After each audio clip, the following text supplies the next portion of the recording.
Ruben Amorim and Erik ten Hag's policy of forcing Manchester United players to train the day after matches has been scrapped by Michael Carrick. The former England midfielder is experiencing a flawless beginning to his tenure as United's interim boss. His second temporary stint has kicked off with a commanding 2-0 home victory over Manchester City.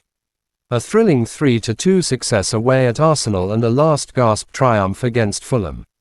Carrick, 44, has implemented numerous changes since taking charge until the end of the season. He has already dismantled Amorim's rigid 3-4-3 system and restored United Academy product Kobbie Mainoo to the starting lineup. However, there are several other regulations Amorim established that are now being overturned. One aspect both Amorim and ten Hag shared was their determination to hold training sessions the day following matches. Both former United managers were resolute that players who featured in a game must attend the training facility for a recovery workout. This approach has been abandoned by Carrick, who has instead approved designated rest days within 24 hours of a fixture. The recovery sessions have been shifted to 2 days following the final whistle of a match.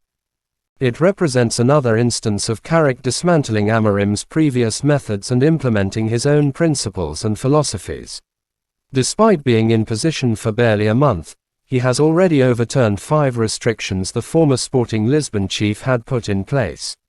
Amorim banned players from taking holidays during international breaks, prohibited food from being brought into the dressing room, and even stopped his own coaching staff from giving United stars complex tactical instructions.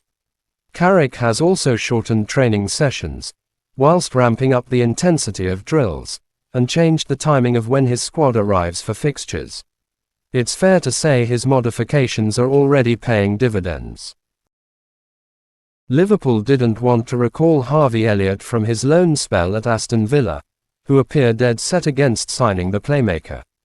The 22-year-old has endured a horror couple of months since shining for England U21s as they claimed Euros glory, where Elliott was named the tournament's best player. It led to interest in the midfielder, who moved to Villa Park on deadline day. He's barely featured under Unai Emery, however, who has continued to overlook the player.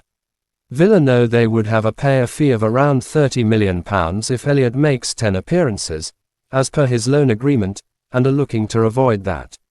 As a result, Elliott's future has been a talking point throughout January, but The Athletic claims that there has been no progress on the removal of the purchase obligation clause.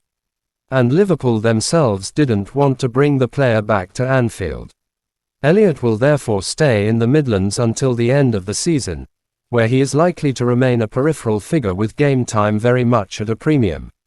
He was given a rare start in Villa's win over Red Bull Salzburg in the Europa League last week.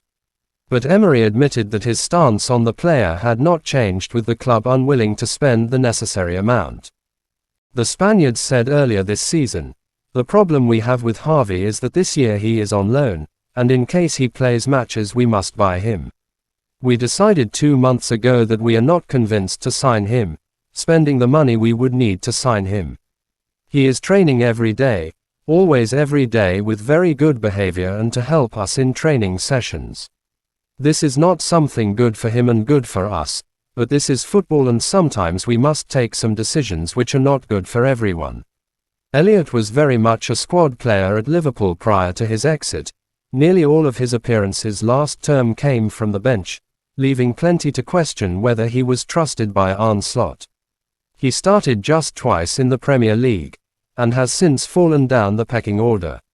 Liverpool's summer spending saw a number of players arrive who will be ahead of Elliott in Slot's thinking.